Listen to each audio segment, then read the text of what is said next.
രാമനാട്ടുകരയിൽ ദേശീയപാത ബദൽ ഉദ്ഘാടനത്തിന് മുന്നോടിയായുള്ള റോഡ് ഷോ അല്പസമയത്തിനകം ആരംഭിക്കുന്നു. സമീർ സി മുഹമ്മദ് വിവരങ്ങളുമായി ചേരുന്നു. സമീർ, രാമനാട്ടുകരയിൽ നിന്നാണോ ഇത് തുടങ്ങുന്നത്?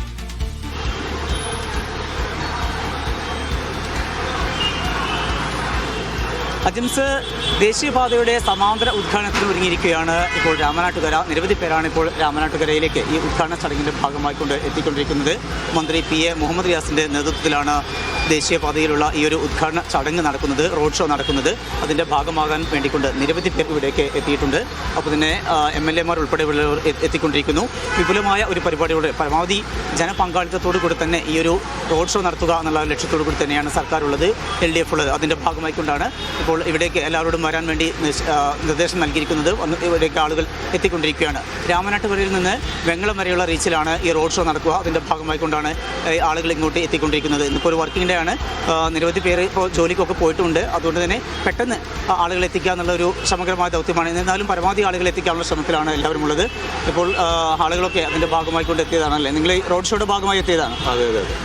എന്താണ് ഇപ്പോൾ പ്രധാനപ്പെട്ട ഒരു പരിപാടി നടക്കുമ്പോൾ സംസ്ഥാനത്തെ പൊതുമരാമത്ത് വകുപ്പ് മന്ത്രിയെ മാറ്റി നിർത്തിയതിനോടുള്ള പ്രതികരണം? അത് സംസ്ഥാനത്തെ ജനങ്ങളെ അവഹേളിക്കുന്നതിന് തുല്യമാണ്. ഇത് കേരള സർക്കാരുകൾ സംയുക്തമായിട്ട് ചെലവഴിച്ച് നടത്തുന്ന ഒരു പദ്ധതിയാണ്. ഇലക്ഷൻ വരുമ്പോൾ രാഷ്ട്രീയ നേട്ടത്തിന് വേണ്ടി മാത്രം ഇത്തരമൊരു നിലപാട് സ്വീകരിച്ചത് കേരളത്തിലെ ജനങ്ങൾക്ക് പ്രതിഷേധമുണ്ട്. ഇതിൽ പ്രധാനമന്ത്രി വളരെ ചെറുതാവുകയാണ് ചെയ്തത്, ജനങ്ങളുടെ മുന്നിൽ അപഹാസ്യരാവുകയാണ് ചെയ്തത്. കടുത്ത പ്രതിഷേധമുണ്ട്. ഒരു വേളയിൽ നിലച്ചുപോയ ഒരു പദ്ധതി ഈ സർക്കാരിൻ്റെ കാലത്താണ് സജീവമായത്. അതെ, നിലച്ചുപോയ പദ്ധതി പിണറായി സർക്കാരാണ് അത് പുനരുജ്ജീവിച്ച് കൊണ്ടുവന്നത്. അതുകൊണ്ടാണ് നമ്മൾക്ക് ഇന്നത്തെ നേട്ടം യാഥാർത്ഥ്യമായത്. പക്ഷെ അതിന് നേരെ കേന്ദ്ര സർക്കാർ കണ്ണടച്ചിരിക്കുന്നു. ഒരു അപമാനമാണ് എന്നാണ് മനസ്സിലാക്കുന്നത്.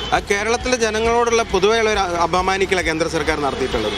അത് വെറും രാഷ്ട്രീയമായിട്ടാണ് കണ്ടത്. അത് ഇപ്പോൾ BJPൻ്റെ സംസ്ഥാന പ്രസിഡന്റ് പറഞ്ഞിട്ടുണ്ടല്ലോ, ഏഷ്യാനെറ്റിൻ്റെ മുതലാളി മരുമകനാണെന്നുള്ളത്. റിയാസിൻ്റെ കേരളത്തിലെ പ്രവർത്തനങ്ങളും പൊതുജനരംഗത്തുണ്ടായിട്ടുള്ള DYFIൻ്റെ അഖിലേന്ത്യാ പ്രസിഡൻ്റായിട്ടുള്ള പ്രവർത്തനങ്ങളൊക്കെ അദ്ദേഹത്തിന് അറിയലുണ്ടാവില്ല. ഒന്നാമത് വായനാശീലം കുറവുള്ള ആളായിരിക്കും. വെറും ഒരു പണക്കാരൻ അല്ലെങ്കിൽ മുതലാളി എന്നുള്ള രൂപത്തിലാണ് അയാളുടെ ആ ഡയലോഗ് ഉണ്ടായിട്ടുള്ളത്. ഇത് കേരളത്തിലെ വികസനങ്ങൾ കേന്ദ്രത്തിൻ്റെ അക്കൗണ്ടിലേക്ക് വരുത്താനുള്ളൊരു ഗൂഢമായിട്ടുള്ളൊരു പദ്ധതിയാണ് BJPനെ കാണുന്നത്. ഇത്രയും കൃത്യമായിട്ട് ഈ ഹൈവേ വികസനവും നിലച്ചു പോയിട്ടുള്ള ഹൈവേൻ്റെ വികസനമാണ് ഇത് കൃത്യമായിട്ട് സമയബന്ധിതമായിട്ട് ഇവിടെ പൂർത്തീകരിക്കാൻ പറ്റിയിട്ടുള്ളത്.